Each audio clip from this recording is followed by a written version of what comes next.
it's your girl Rosa Sparks. Check out Dainty Thug every Wednesday to find out who I'm talking to, the latest in pop culture, while keeping it trill and dainty. Subscribe to Dainty Thug now, exclusively on the CSPN Media Network. The following is a CSPN Media podcast presentation. Let me tell you about who deserves a shot at the United States heavyweight. Let's hear it. I'm the champion. I ought to know. You know, I've been sizing up guys since I came to WCW. And I think the one guy that stands out the most, the guy that I think has earned a title shot, El Dandy, I think you're a heck of a wrestler. You're a great technician in the ring, and you're a jam-up guy. I don't see any reason. Wait a minute. El Dandy has been wrestling in the cruiserweight division here. Please. He's a great wrestler. He's a great wrestler, but my goodness sakes, it's 50 pounds. Who are you to doubt El Dandy? Because this guy's a serious professional. Well, let's talk about some serious contenders. How about hypnosis? Let's get thrown. Psychosis? Whatever. He's a great wrestler, you know. Hello, and welcome to episode 235 of the WrassleCast. I'm your host, Don De Laurenti, and I'm joined by our returning SmackDown Matters correspondent, Miss Didi Jonay. Hey. What's going on, friend? ¿Cómo estás usted? Let me stop. Back from your parts unknown vacation? Yeah, I have been all over the hemisphere. Winning. Yeah. Claiming new territories. You know, what did I go on? Like a 5-city tour? Yeah. Yeah, let's call it that. No, we're international. Uncharted waters. I've been all over the place. Some more stamps on your passport? No. I'm angry about it too. They did not give me a stamp on my passport. Why do I need a passport to go a place and I don't have a stamp? That is 2 countries now that I have been to with no stamp as proof. Yeah, now the Germany thing does seem very, very strange considering, you know, everybody's supposed to be connected with this terrorism stuff. Let me tell you how Austria, not like I'm encouraging anybody to do it, but you can absolutely get to Austria without anybody knowing. You can probably go for free because it's not like anybody ever checked my ticket. They only checked my passport going back. Germany cares. Austria, I guess, is for everybody. I guess Austria is like an international hoe. I don't know. If I sound bitter, it's just because I want my stamps. That's all. Before we move on to tonight's WrassleCast action, we'd like to send an official congratulations to Magnum Prime and his wife on the birth of their son over the past weekend after we recorded last week. So Baby Mania is running wild over in the Magnum Prime household. Congratulations. And we'll be talking to him in the very distant future, I'm sure. Yes, because he's going to be on daddy duty. Yes. I stand. So now we're getting to the wrestling news. And in wrestling news / MMA news, Brock Lesnar has officially retired from MMA, according to Dana White. Hopefully Dana White is a lie for the pits of hell. Because if there's one sport that I want Brock Lesnar to retire from, it ain't the MMA. They were trying to put together this really big fight between Daniel Cormier and Brock Lesnar, and apparently they've made a fight between Daniel Cormier and someone else. So that's kind of the proof that everybody's like, oh yeah, it's for real. He's not bullshitting. But that still didn't say nothing about, not taking them checks from Vince though. He's going to keep taking the check from Vince, which is why I'm sad he's not retiring from this, because that means he's going to come back and be himself. It will probably be next month in Saudi Arabia. It's just so annoying. I don't want him back. Why is Arabia I mean, I know he's an albino and they probably don't make them that pale normally in that country, but like, why are they so enthused with him? Because he's worldwide. He's an attraction. He's real. I mean, in the way that we can go get an albino gorilla. Yeah. He still looks like a gorilla. They only make those CGI for the movies. This is the real life version. Listen, if they're going to insist on this, I need him to grow his beard back. This is the only way to make that acceptable. What hasn't been acceptable is Monday Night Raw. Because it got its lowest non-holiday rating in history. Yikes. And that rating was down 29% from last year's Monday Night Raw. Oof. So things aren't going too well for the flagship. As it's... Flagship is trash. As I just think the presentation in general is just stale. I tweeted out that WWE TV matches, they're so boring. Yeah, they don't have any energy, really. Right. The promos in the past, like, since WrestleMania have been blah. Nobody's really had any really good promos. Maybe one or two here or there. It's just not been that great, so Monday Night Raw failing right now. Doesn't look like it's going to get turned around anytime soon. And our last bit of news, Jeff Hardy. He's going to be out 6 to 9 months after he has knee surgery. He hurt his knee in a house show a couple of weekends ago. So good luck to Jeff Hardy. He's had knee problems his whole career, so he'll be well prepared to take on this upcoming battle. So good luck and get well to Jeff Hardy. And also a big shout out to Nia Jax as well. Again, she had double knee surgery a couple of weeks ago. So she's on the mend as well. So good luck to Nia Jax. That has definitely got to be rough. Yeah. So we'll get into a little bit of Monday Night Raw from Lexington, Kentucky. Alexa Bliss starts the show. She reveals the 4 men who will participate from Raw in the Money in the Bank event. So we get Dee Dee's man, Braun Strowman, Ricochet, Drew McIntyre, and everybody's favorite, Baron Corbin. So, of course, this leads to everybody talking trash, and everybody's treating Ricochet like, like a nerd. And then Braun says, hey, I'm going to win. And then he proposes a tag team match, Braun and Ricochet versus Drew and Corbin. We get to the match. Braun runs wild, and of course, he runs into the post. Ricochet runs in. Drew cuts him off with a headbutt. Baron Corbin tags himself in, and Ricochet counters, and he tags Braun in. The power slam follows. Ricochet finishes it off with the shooting star press. What I missed in that was that because Drew McIntyre got his number 1 contender spot stolen by Baron Corbin last week, he basically punched Corbin and left him for Braun to put into the power slam. Wonderful. Yeah, so there were these 2 triple threat matches, and the winner would be the opponent for Seth Rollins at Money in the Bank for the Universal title. And then it was Baron Corbin, Drew McIntyre, and I think it's like The Miz, but it was somebody. Anyway, Drew McIntyre hits the Claymore, and he gets ready to go pin him, and Baron Corbin threw him out the ring and pinned the dude and got the match. You know how we love a good heel tactic here. I'm a fan. If you're going to be a heel, be a heel. The Usos, they come out. They're super hyped. They're going up against the Good Brothers, Gallows and Anderson. Gallows tags in, and the Good Brothers look for the Magic Killer. But Jimmy makes a save with super kicks. We get the suicide dive from one of the Usos, and then the big Uso splash gets the win for the Usos.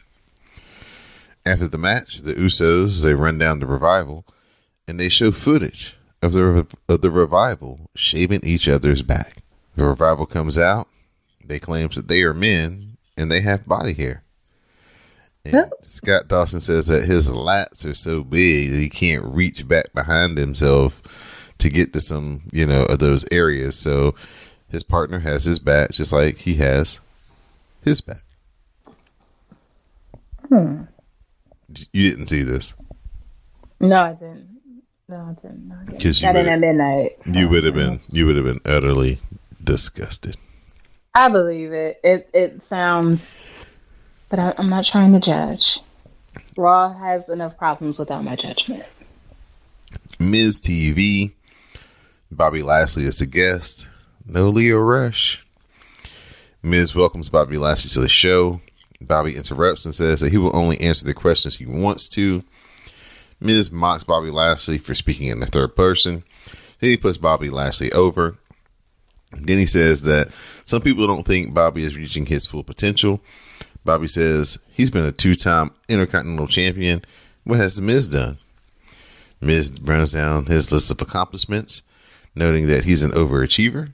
Just look at his wife. Lashley mocks him for losing at Mania and for Shane beating up his father. And since it's the Miz, he attacks and he sends Bobby Lashley to the floor. So we get an impromptu match, the Miz versus Bobby Lashley. Okay, Didi, get ready. Okay. Shane distracts the Miz, but Miz hits a DDT for a 2 count. Miz follows with the It Kicks. Shane distracts Miz again, and Lashley spears the Miz, and he gets the win. Shane and Bobby Lashley beat the Miz down after the match. Shane lays in strikes, and he yells at the Miz. Shane then locks in the submission as he shows pics of the Miz's dad on the Titantron. Shane then says that he is the best in the world as the Miz eventually passes out.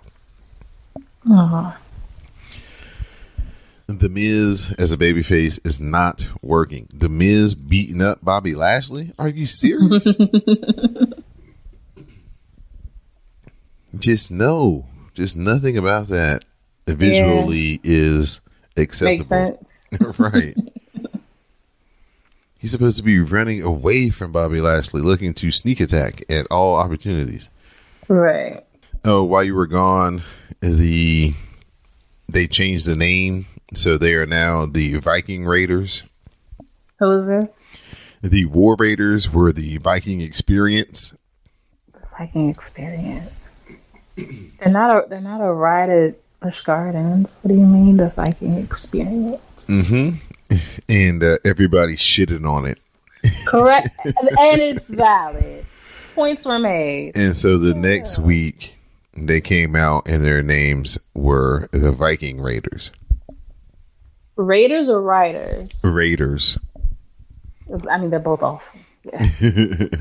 Just asking so that I can know. Yes. The notes are spelled wrong, unfortunately. The Lucha House Party attack and the Viking Raiders. The Lucha House Party attack the Viking Raiders as they make their entrance. The Viking Raiders take out Lindsay Dorado and work over Kalisto. Double team follows on Grand Metalik. They hit the Thor's Hammer, which finishes off Kalisto. After the match, the Viking Raiders lay out Lindsay Dorado. Speaking of Thor's Hammer, let me stop. Did you see it? I saw it when I was in California. Oh, yeah. Was it amazing? It was amazing. I didn't watch it. I watched the Game of Thrones epic episode. I've watched probably. See that I haven't seen. But I don't watch Game of Thrones. I saw the first episode this season, and I guess I don't know. I've been watching Twitter watch it for all these years that I feel like I know, but I don't know. My cousin, when I went to the race a couple of weekends ago, he was trying to catch up, so he was on season 6. And so, I'm going back and forth doing different things, getting ready for their, podcast and interviews and stuff. So then it's late and he's watching the episode. So I just come in, it's probably about 15 minutes into it. And I sit there for the next 45 minutes and I'm like, dude, really? All this talking. Ain't nothing happened. There was this one thing where this one guy was like, oh, there's a warning. These men are not to be trusted. And, be careful. They offer you good things here. And then all of a sudden the dude was out chopping wood and then he heard something and he came back and then all the people were killed. But it didn't show it, Oh. They say it's slow. I think once you're in it, everything means something. And so even shit that a layman like us will be like, what are we looking at? They'll be like, holy shit. I think they know that it means something that we don't know. But I don't know. So as an outsider looking in, it was like the very, very best pay-per-view you could ever watch. It was cool. It was good. It was that good.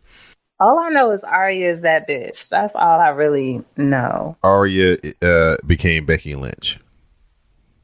Oh, I like it. When she jumped Ronda and got her nose broken, that's basically what Arya became. And the guy Jon Snow, he's like Roman. He's like Roman. He's the one everybody sees as the chosen one, and who's supposed to be the one, but he for some reason couldn't quite get there. I like it. And then the White Walker dude, of course, is Vince. The only person I'm having a hard time finding a wrestler for is Bran, the little kid, the kid who was Bran is the kid who the White Walker was coming for. I know he's the one that he doesn't walk now or something. Right. This one he pushed him out of a window when he was a young child. Yeah. Some shit he shouldn't have seen. So, who would Bran be? I was about to say, what's his name? Oh, what is Wyndham Rotunda's real name? Bray Wyatt. Yeah, Bray Wyatt. Wyndham Rotunda is the best name on earth. I don't care what anybody says. That could work. He could be Bray Wyatt. I think he's a little Bray. Like, remember when he first started being like creepy? Mm-hmm. And like unsettling? And I think people are very creeped out by Bran. At least that's what I've gathered from the Twitters. So I think he might be like a Bran, or maybe like a no. He's too clean to be like a Luke. I would say maybe like the Undertaker, but no, because he could see things, he could foresee things. You know, the Ravens and stuff. Yeah. Oh, like I don't know. Those are vampires. I was gonna say like early Edge and Christian and Gangrel. Right, but they were. Oh, what about Raven? What about Raven? Do you remember Raven? Yeah, I remember Raven. Raven for the three-eyed raven. See, it all goes together. There it goes. There it goes. So, as we take a detour back to Monday Night Raw. Because that was more interesting. Oh, yeah, by far. Way better than Raw. The dragon fight in the episode I tweeted out was going to be far more entertaining than any of the undercard on Monday Night Raw. And it was. So, Alexa Bliss comes out. She announces the women's participants from Raw for the Money in the Bank match. We're going to have Natalya, Dana Brooke, Naomi, and Alexa Bliss. So Natalya and Dana begin to argue, with Dana saying Natalya is handed every opportunity. Naomi reminds us that she's a former 2-time SmackDown Women's Champion, and she wants the Raw title. And this ends up setting up Naomi versus Alexa Bliss. Very significant here. We have Alexa Bliss, who's had concussion issues for like the last, 9 months. Also very significant. We're here at the Money in the Bank, where this was the earmark for where if Sasha was going to kind of come back, that they were hoping she would come back. Development on that, nothing I've heard. It's just that she's still willing to set out her contract, and they may be willing to just freeze her out like they did Neville. Wow, that's crazy. Yeah, so hashtag free the boss, and hopefully she figures out what she wants to do and what's best for her. But it ain't looking good right now. We get this week's edition of Bray's Wacky Funhouse. And then we have our match, Alexa Bliss versus Naomi. Alexa Bliss didn't want to wrestle this match because she said she didn't have the proper shoes. But Naomi was like, I'll beat you with no shoes. It don't matter. And so Alexa's shoes kept coming untied. And so the most of the match was Alexa Bliss like hitting 2 moves and then trying to like get Naomi far enough where she could tie her shoes. So Naomi hits the sunset flip for 2. Alexa's shoes come off. Naomi takes her shoes, tosses them in the crowd. Then she hits her with the rear view. Then Naomi follows up with the split-legged moonsault, and Naomi gets the win. Yes. That's what I like to hear. Ray, with his son Dominic, comments on being knocked down and losing at WrestleMania. He said he let his fans and his family down, and tonight he will prove he's the better man against Samoa Joe. Good luck. Becky comes out. Charlie interviews Becky and asks her about defending both titles at Money in the Bank. Oh yeah, Becky said that she'll take on Charlotte and she's going to take on Lacey Evans in the same night. Oh. Becky says she's doing it because she will be a fighting champion. She doesn't care about odds because she's constantly overcome them throughout her career. She won't hold the divisions hostage like Charlotte, and she won't dodge anyone, and she will beat them all. She promises to dish out a beating at Money in the Bank. Becky then calls out Lacey and offers her some payback for last week. Lacey arrives and mocks Becky's temper. She won't lose her manners, and then they begin to brawl. Refs separate Becky and Lacey Evans. The agents arrive and finally separate them, but they break free, and of course, they continue to brawl until, they get tired, and then we go to commercial break. Now, is that when Becky told her make her a sandwich? I'm not sure. I have to go back, and I've watched so much wrestling in the last 4 days. I can't remember every part of that promo. Because I know it happened. I'm not sure on the dates because, I ain't been here. Right. They ain't got WWE in Mexico when you're on the boat. Oh, I wasn't supposed to tell y'all I was on a boat. Well, I was on a boat. Ooh, that rain is loud. That's rain? Yeah. You can hear it? That's rain. Sounds like pewter patter. Mm-hmm. Kurt Hawkins, Zack Ryder. They beat the Revival, y'all. That's all you need to know. Champions. Just pour out. Excuse me. You're so disgusted that you're choking. Yes, I'm choked up at how they've done one of the best tag teams in all of wrestling. Yeah. But Zack Ryder deserves. Deserves what? Every good thing in life. Maybe I can get with that. Kurt Hawkins don't deserve shit. Aww. That's so nice. Over the Revival? Well, I don't care about the Revival. I missed all their good stuff, so I don't know why anybody cares about them. What Mariah say? I don't know her. I don't know them. The Miz, he challenges Shane to a cage match at Money in the Bank. Sami Zayn comes out and talks about his joy that he found outside of the WWE. He said he fell back in love with things like psychology. He lays out a slideshow mocking the entitlement of the fans. They have always been told that the customer is always right. He runs down Kentucky and says, you don't always get what you want. He says last week at 4 a.m. at an airport, a small child asked for an autograph. And naturally, he said no. It made him sick because the child has been taught that he was owed something. He says he doesn't owe the fans a damn thing. He's been more than generous. 3 shoulder surgeries and 17 years of 5-star classics was enough. Sammy says he will give them what he wants and the fans will take it. People tell him to quit and leave WWE and says it would be amazing. But what's better is holding the fans accountable. He will be the critic of the critics and he will take the power back. All right. Samoa Joe versus Rey Mysterio. The head scissors and the 619 follows, and then there's a Hurricane Rana, but the 619 is blocked. Joe looks for the Coquina clutch, but Ray escapes and runs into the ST Joe. Counters to Uranagi, and then he cradles Samoa Joe for the win. And then in the most DD would have cackled forever if she would have saw this. Dominique comes out to celebrate with his father and puts Rey Mysterio Jr. on his shoulders. Aww.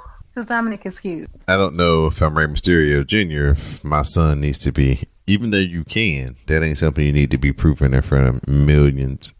Yeah, I mean, first of all, don't lift me up, but, because, don't pick me up. I'm your parent. If you're like, oh, you're so precious, put me down. Those are things that kids do when they're 9 and 10 in the privacy of your own home. Right. Look how strong I am, mommy. I can pick you up. Okay, son, don't do that anymore. Mm-hmm. Yeah, yay, put me down. Wonderful, put me down. You're so strong. Put me down. Seth Rollins, AJ Styles, contract signing. Michael Cole brings out both men. AJ says he came to Raw to win the Universal title. He says SmackDown was good to him, and he's proud of his time there, but Raw's where it's at. AJ says he's always like Rollins, but he has something that AJ wants. When you want something bad enough, you'll do unexpected things to get it. Rollins is a winner and a champion. Styles says that Rollins has been called the new AJ Styles. Stronger, faster, younger, but he will never be AJ Styles. Seth agrees. He says he never wanted to be the next anyone. He wanted to be the first Seth Rollins. Things are different here. This is not SmackDown. This is Monday Night Rollins. Styles will have to be better than phenomenal to take the title from him. Oh. Styles says Rollins ran himself ragged to get the title. How are you holding up? Styles says they will burn it down and he will build it back up. Styles then says that the Shield is gone now, and while Rollins went through hell to win the title, Styles doesn't think he has much left. Styles is ready to go, and at Money in the Bank, Styles will latch on, sink his teeth in, and won't let go until he is standing as the new Universal Champion. AJ signs the contract. Rollins then says they have a lot in common, but while Styles likes to build things, Seth likes to burn them down. Rollins reminds AJ that he beat Brock and AJ didn't. He will be at his best at Money in the Bank when he beats AJ Styles.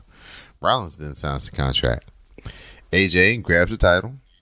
He looks at it, and then he hands it back to Seth Rollins.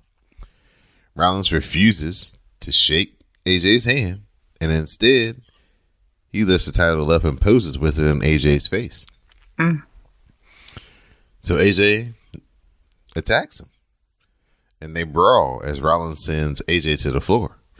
Rollins then follows up with a suicide dive, but AJ Styles flies back in. He hits Seth with the phenomenal forearm, and he puts Seth Rollins through the table, and that's how your Monday Night Raw comes to an end. Oh my God! Respect out the door! Styles said you're going to do unexpected things to get what you want. I don't think Seth Rollins saw that coming. Oh! These two throwing down. Oh my God! Styles sent to the outside. Seth Rollins just continues looking for this onslaught here for AJ Styles. Suicide dive by Rollins. Come on, huh? You want to start a fight? You better not start a fight. And you can't finish, AJ. You get me, pal.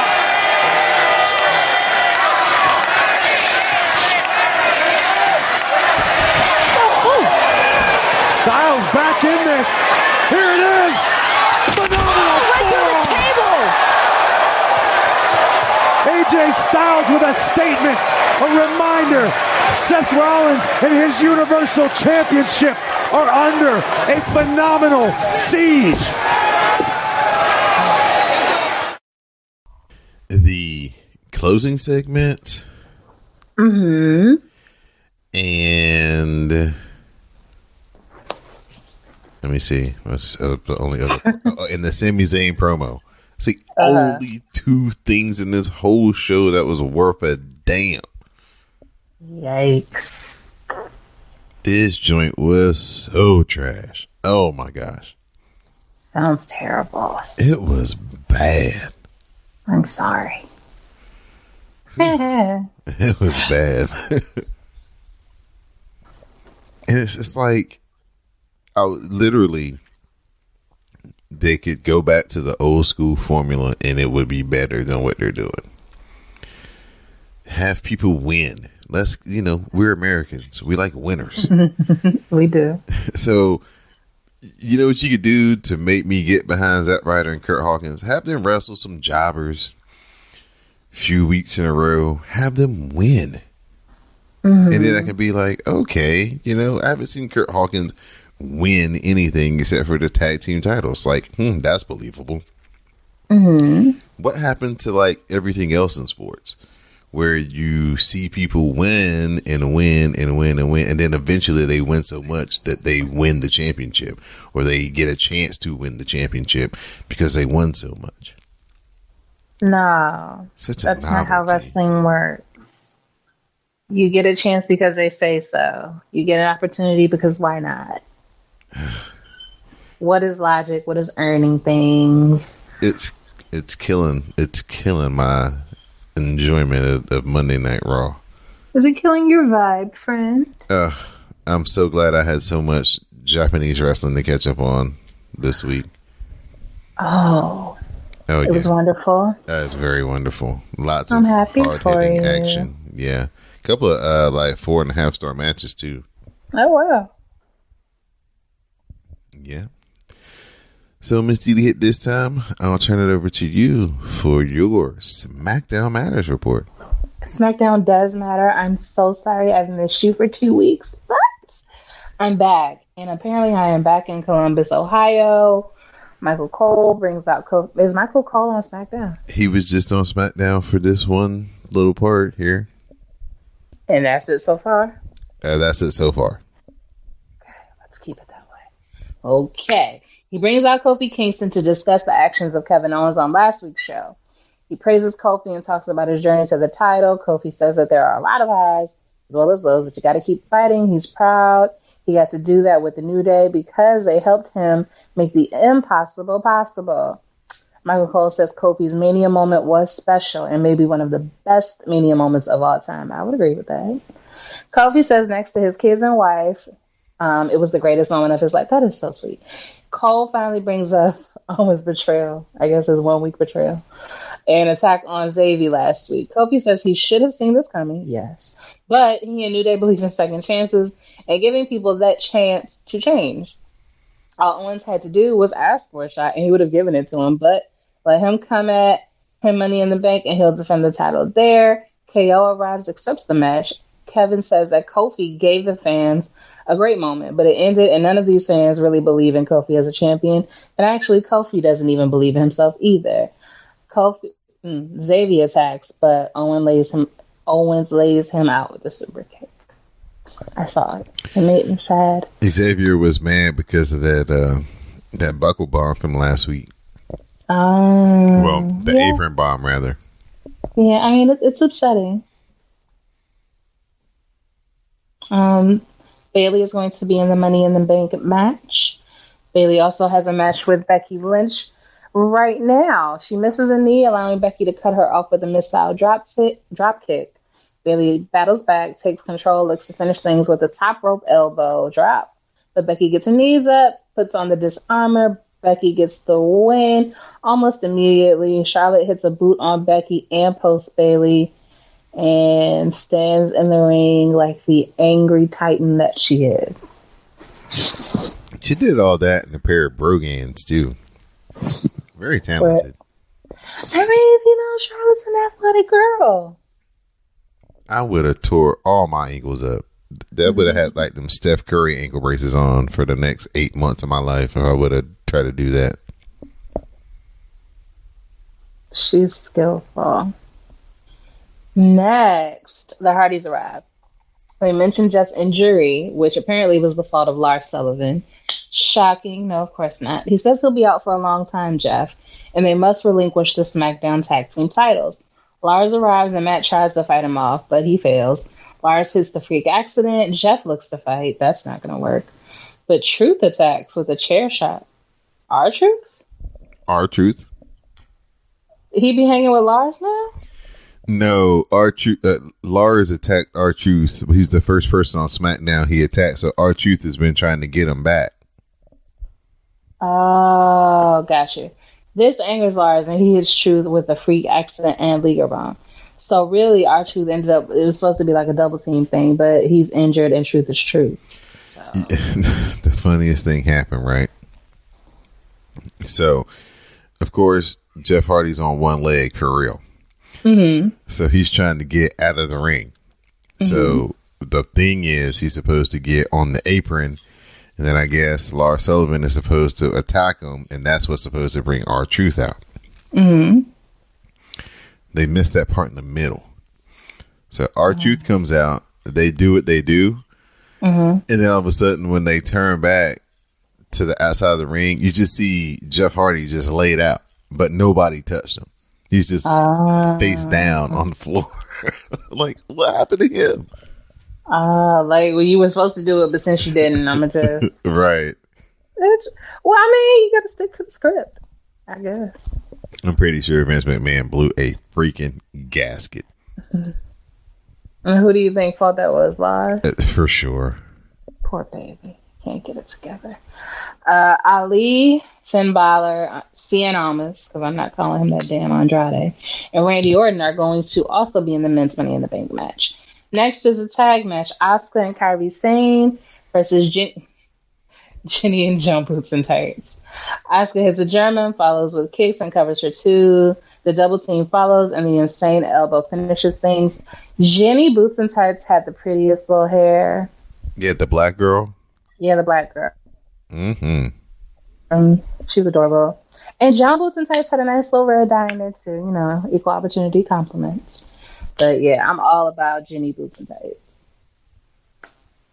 I need more from her. Hopefully she's in the Performance Center or they'll give her a chance. Mandy and Sonya are backstage talking about getting a chance at Money in the Bank. Mandy says they do have a spot, but it's just the one spot.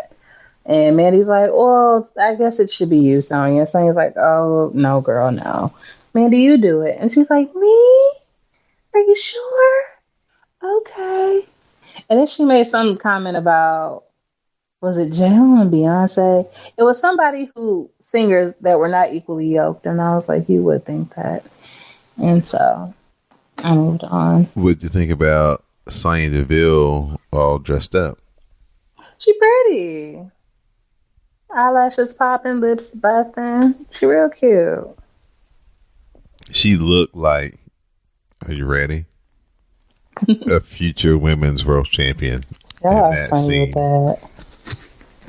Y'all are funny to me. Actually, I'm fine with that because with all of these women, I don't need one champion for 17 months. Like, see, somebody gotta have bad luck. It can't just be Sasha who only drops the belt after one match. Like, there should be other 1-2 match champions. She can't be the only one. Yeah, sure. I believe in Sonya. Next, Roman is here to talk about punching Vince in his feud with Elias. What have I missed? Oh, yeah. In the Superstar Shakeup, Vince's big announcement was Elias. So he comes out, and of course, he's doing his Elias thing on SmackDown. And then Roman comes out. And Roman knocked out Vince McMahon with the Superman punch. Well, I'm fine with that. So Shane and Elias, the next week, Shane comes out there basically talking trash to Roman, like, get out here, my revenge, you punching my dad. Roman's like, I'm not really here to talk. He ain't even say nothing. He just dropped the microphone and just kind of went after Shane. And then Elias came and helped Shane. And of course they laid out Roman. And then so now Money in the Bank is going to be Elias versus Roman.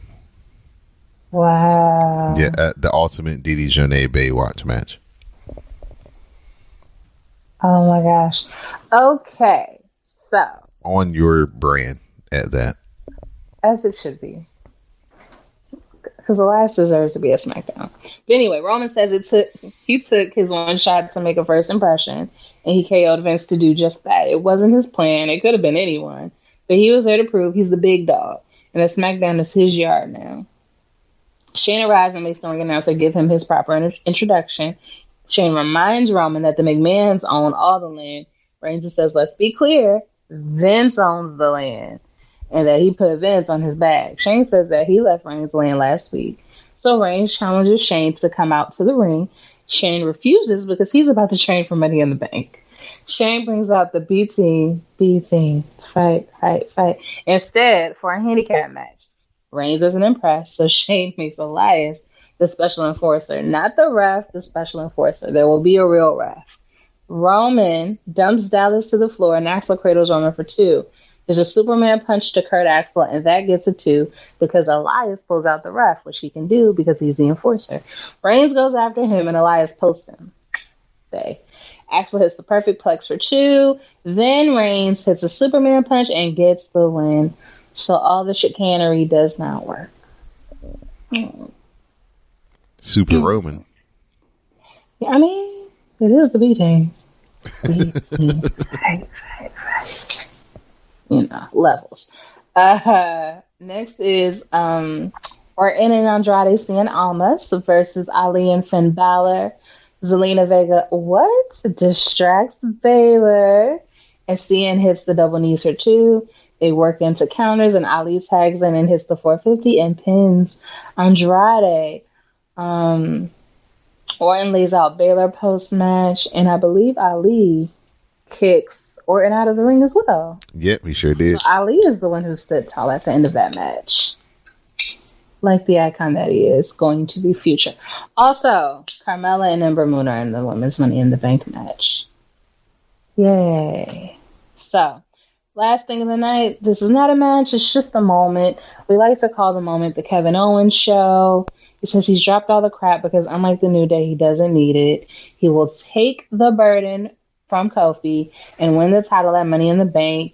He tells Xavier to come out and trust him so that they can have a chat. No Woods. So Owens brings out a Woods and Big E action figure and sits them in a chair. The Big E toy has his leg taped up all thick and shit. He kicks them away. Kofi arrives. They be brawling. Kofi took control, but Owens breaks his hide and runs away like a little biatch. Now, before I was so rudely interrupted earlier by Xavier Woods, a choice that I'm sure he regrets making now, I was trying to make a point.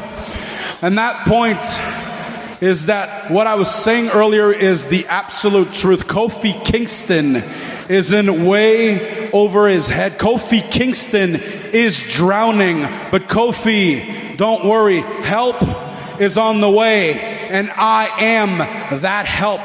Because at Money in the Bank, I will relieve you of the burden you've been carrying around since WrestleMania. Because I truly believe, scratch that, I am positive that at Money in the Bank, I will take the WWE title from you. But enough about Kofi Kingston. That's all we've been hearing about for months now. Earlier tonight, I had a great idea for my guest. And that idea was to have the one and only Xavier Woods right here as my guest.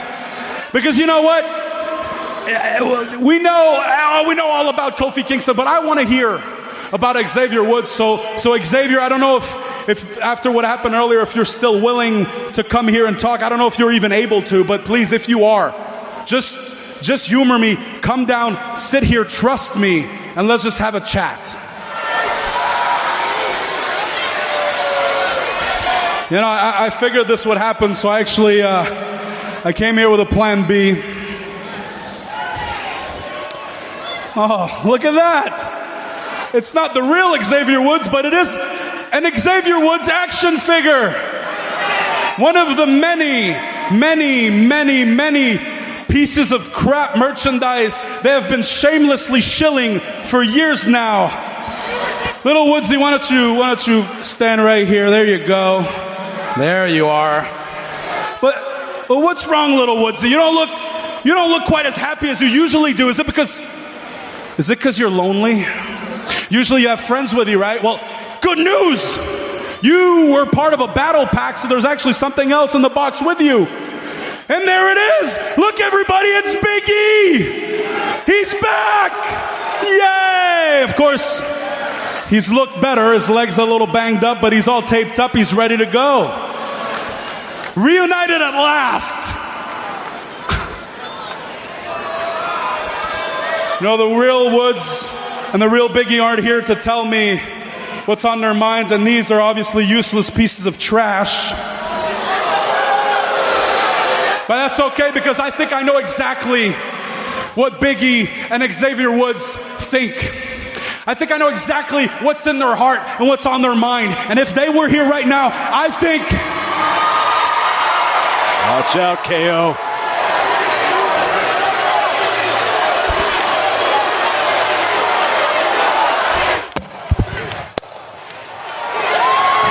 WWE Champion Kofi Kingston making his way right towards the ring, going after Kevin Owens. Kofi's not out here to talk anymore. Everything Kevin Owens has done, infiltrating the New Day, infiltrating this brotherhood. Kofi's not going to stand for it. Wait a minute, Kingston's not done yet. Kofi Kingston wipes out Owens. Let's go. This delusional, self-serving Kevin Owens. Oh, that KO is done to the New Day from inside out. And now Kofi trying to destroy Owens. Kofi laying waste to Kevin Owens on behalf of his fallen brothers, Woods. And oh my God, Owens on the desk. Everything KO has done to Kofi Kingston, everything he has said about this man. Oh my God! Look in the eyes of Kofi Kingston. Kevin Owens brought this upon himself. Kevin Owens is getting everything he deserves. Kofi Kingston unleashed. You want it? Oh, to the eyes. Owens to the eyes of Kofi Kingston. Owens hightailing it out of here. Yeah. Look at the coward into retreat again. The champion once again staring down his challenger. Look in the eyes of Kofi Kingston. This is a different intensity. This is another level. Kevin Owens may have just made the biggest mistake he could. He just gave Kofi Kingston something else to fight for. There's a lot of talk around the internet that Kofi needs to be more serious in the champion role. Especially after last week, after, Xavier got beat up real bad and stuff. You know how he came out to the ring. At first, he was throwing his pancakes and stuff. Doing the Kofi thing. A lot of people are kind of like, his demeanor was too happy. He should have been like, real stern, like, not this week. You know what I'm saying? We got some real serious issues to address. My brother, Xavier Woods, is laid up at the hands of a nefarious individual by the name of Kevin Owens, and should have been more like in that vein. So that's kind of a thing that's going around the circles of the internets and the wrestling communities, is that they want Kofi to serious it up a little bit more as a champion. Okay. It's hard for you to comment because you've been running and gallivanting around the world in the 2 weeks since he's really been a champion. I ain't got no basis for it. So it's like, if you say he been doing too much, I'll take your word for it. What'd you think about this show, though? Your first show that you've seen in 2 weeks? It was interesting. I was happy to see Elias. I was happy to see Elias in his arms. I was happy to see Elias in his man bun. That was great. Seeing Asuka and Kyrie was great. Who else did I see? Kevin's always great to see. These team I was actually happy to see. I miss young Axel and young Rotunda. So yeah, I was happy that they got some activity even if they lost. And yeah, I was happy to see Becky and Bailey. They had their cute little moment on Twitter. I saw that much when I was sitting around. Because every now and again, when we would go into port, I would have internet access so I could see what the Twitters was about. So yeah, I enjoyed it. All right. Yeah, I liked this episode too. This was really good. The match between Bailey and Becky wasn't as good as the match the week before between Charlotte and Becky, but it was still very good. In the tag match, Cien Almas and Mustafa Ali are like money. If they're in any type of match together, it's going to be good. So I really enjoyed that tag match. Next up, we'll talk about some NXT. The Forgotten Sons, all three of them, faced off against Oney Lorcan, Danny Burch, and Humberto Carrillo. My Steve. Did you see how he got in the ring? Mm-mm. Okay, he does this. He does this thing where he does like this dive in between the middle and the bottom rope. So he kind of so picture like, you coming up to the ring apron and he dives in that little gap. And then what he does is he dives far enough in where he can do like a handstand. Yeah, you got to see it. It's pretty cool. That's interesting. Yeah, I've never seen anybody get in the ring like this. It's really cool. That must be really difficult. Yeah, he's got some serious core strength. Yeah. Mm-hmm. So Humberto Carrillo flies in to make the save, but then he accidentally takes out Oni Lorcan with a suicide dive on the outside. So Danny Burch is left all alone, and he fight for his life until the Forgotten Sons, they swarm him. Jackson Riker takes out Carrillo as he flies in. Then they hit this triple team finisher on Danny Burch and the Forgotten Sons to pick up the win. You're going to have your Ultimate Bay match coming up at Money in the Bank between Elias and Roman. Yay. I'm going to have a Ultimate Bay match coming up on NXT next week as they show a video setting up Bianca Belair and Mia Yim. I saw that. Girl. Do you like that as a catchphrase? You think they could put that on the shirt? I really do. I really do enjoy it. Because it just cuts to the middle of everything. Like, girl. Because, the back and forth is cute, but we don't got to do all that. Dominic Dijakovic faces off against Mansoor. What kind of name is that? Probably like his last name, and they just cut it off. Why you just call it Mans? You'd be like, whose Mans is this? Hire me, WWE. I got the good idea. Mansoor battles back with strikes and kicks, covering for a 2 count. Mansoor then flies into a super kick, and Dijakovic lays in a lariat and a couple of strikes. Dijakovic hits his finisher, the Feast Your Eyes, and he gets the win. After the match, the Velveteen Dream arrives. Wait. The Velveteen Dream is pushed out by 2 women on a nice little velvet couch. Yes. Ambiance. That's how he arrived. Lights. Yes. The whole thing. Yes. He said that Dijakovic had some words for him last week, so he's got some words for Dijakovic this week. And then Velveteen Dream breaks off into his version of the national anthem. That was amazing. I'm proposing that this is the new Black wrestling fans' national anthem. Because this is why this dude is the very best thing in WWE right now. He's just on another level. Mm-hmm. This was so good. He talked about beating up Matt Riddle. He talked about beating up Buddy Murphy. It's fantastic. I've watched this thing like 3 times. Or I watched it when it came on.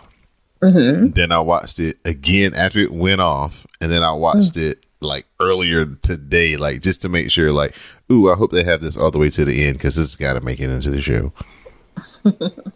So you guys will be hearing that in about 3, 2, 1. Velveteen Dream. And wait a minute. D-R-E-A-M, here he comes, the Velveteen Dream. The NXT North American champion, living the life of leisure. Dominic, Velveteen heard that you had some words for the Dream. So the Dream has some words for you, Dominic. Words so true you can say that they're red, white, and blue. Now, if we're going to do this right, we need some music. Hit it!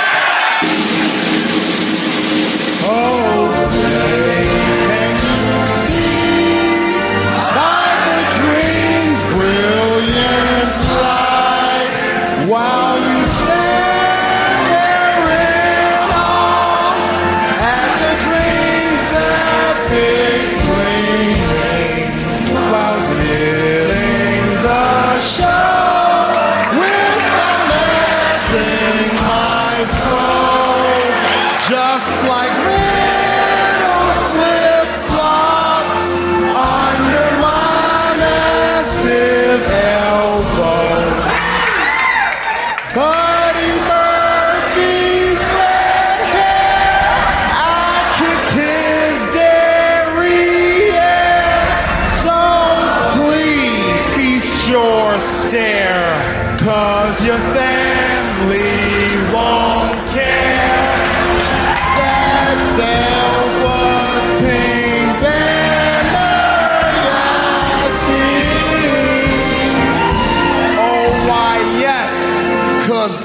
the Dream, and this is the Dream's NXT.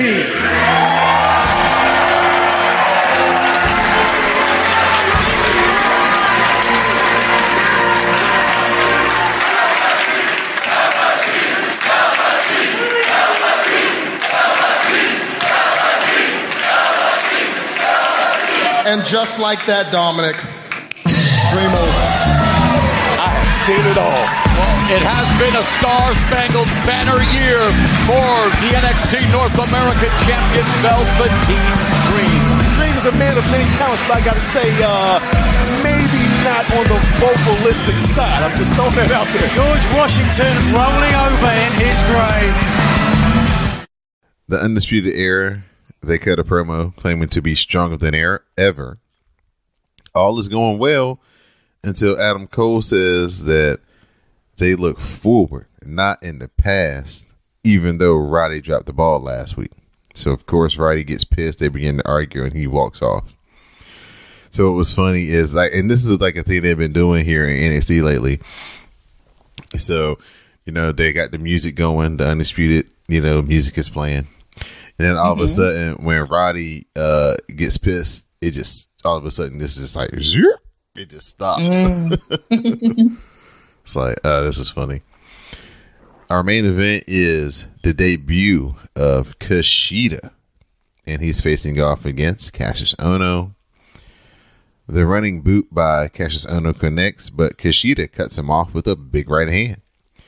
The PK follows, and Kushida gets the hoverboard lock, and Cassius Ohno is forced to tap. So Kushida is victorious in his debut. Yay. It's going to be interesting to see Kushida wrestling these heavyweight guys. Because, I mean, Cassius Ohno probably outweighs him by like 120 pounds. And that's being generous. Kushida was a junior heavyweight in New Japan. One of the very best to ever wrestle in New Japan in that weight class. But here, you know, he's 9 and 205. He's in NXT, so he's going to be going up against, you know, bigger guys, taller guys. So it's going to be interesting to see how he makes that transition. Plus WWE style.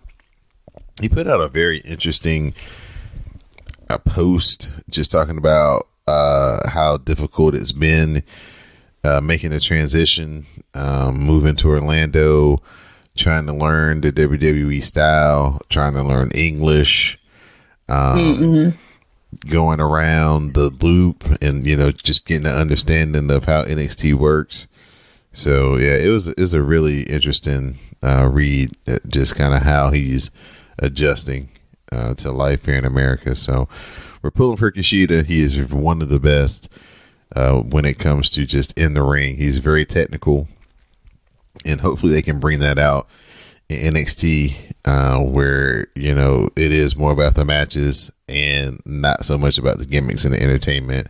I think he'll fit in pretty good once they get him a good story and a good opponent. So, Miss Didi Jonay, we only got one piece of business left. Just tell the folks that they need to go to cspn.us, help support the podcast and the podcast network, keep the podcast free. Go over to Keep the Podcast Free tab on the top of the page, support our sponsors. Whatever you buy from our sponsors, some of that purchase comes back to help keep the WrassleCast free each and every week. Also, listen to Miss Didi Jonay's adventures while she was gallivanting around parts unknown on the Dark Match. And you can only hear the Dark Match through our Patreon page at patreon.com/CSPN Media. These are our pre and post show conversations for the WrassleCast, Cast Strong Style, Forever Young Cast. So check those out. Really fun conversations. We talk some wrestling, but most of the time it's a lot of other fun stuff that we, you know, just catch up on. So shenanigans. Please, exactly. Pure shenanigans. So please support the Patreon. Help a brother out. It's really good stuff over there. We got a lot of content. I think there's over 70 posts right now up over there on the Patreon page. There's a couple of videos as well that you can check out. So please support the CSPN by subscribing to our Patreon page. So, Ms. Didi Jonay, at this point in time, I'll turn it over to you for your shout outs and thank yous. Oh, shout out to you, of course. Shout out to everybody who held down the show for the 2 weeks that I was absent. You know, you can't miss me if I don't go away, if I be leaving. Shout out to the boat that I was on. It was a really nice boat. Shout out to everybody on the boat, especially the bartenders. Yes, God. If you ever go on a cruise, I firmly suggest that you use or that you buy the unlimited drink package. It will change your life. Shout out to Jade because she'd be playing games at the airport, but apparently it works out for her. Congratulations. I don't have good airline luck right now, but that's all right. Shout out to Southwest because I did complain about something and they immediately sent me a $50 voucher. Good customer service will keep me coming back because that was on some shenanigans. What else? Yeah, I mean, just shout out to everybody who still uses the hashtags and who still watches that 3-hour show y'all call Raw every Monday. Y'all deserve all of the props in the world. Shout out to you. I'd like to give a big shout out to the returning Miss Didi Jonay. I'd like to also give a shout out to Quintessential R and Miss Laura Singh for filling in your absence while you were gone. I greatly appreciate them making time to join me and Sam on the WrassleCast. Also, like I said, Magnum Prime and his new family. Congratulations to their new addition. Give a shout out to Sam. Give a shout out to all the Wrestle Bays, all the members of the Glow. Give a big shout out to Anwar Starwin, all of my New Japan Wrestling folks. Friday and Saturday, Wrestling Duntaku. 2 big cards from New Japan Pro Wrestling. Live tweet, share your commentary with color, use the hashtag Cast of Strong Style. Main event is going to be Sonata versus Okada on Saturday for the IWGP Heavyweight Championship. That should be a very, very, very good match. Can't wait to see what comes out of that. Again, live tweet, use the hashtag Cast of Strong Style. So for my SmackDown Matters correspondent, Miss Didi Jonay, I'm your host, Don Delarente, and this has been episode 235 of the WrassleCast. Please stay tuned for the parting promo. Known you many years, but you've got something I want. And you and I both know when you want something bad enough, you'll do some unexpected things to get it. And how many times has it been said that Seth Rollins will be the new AJ Styles? Here's the hard truth, Seth. You will never be the phenomenal AJ Styles. There is only one AJ Styles, and truth be told, as much of a compliment as it is, I never wanted to be the next AJ Styles. And I respect every single thing you did on SmackDown. It was phenomenal. But you're going to have to be better than phenomenal if you want to take this title from me at Money in the Bank. I know how much that Universal Championship means to you. But at what cost? How you holding up? I asked that because you went through hell at WrestleMania. The problem is, I just don't think you have much left. You see the slogan here, never rest, never rust. You see, I'm going to be that bulldog nipping at your heels. And at Money in the Bank, I'm going to latch on. I'm going to sink my teeth in. And I'm not going to let go until I'm standing over you as the new Universal Champion.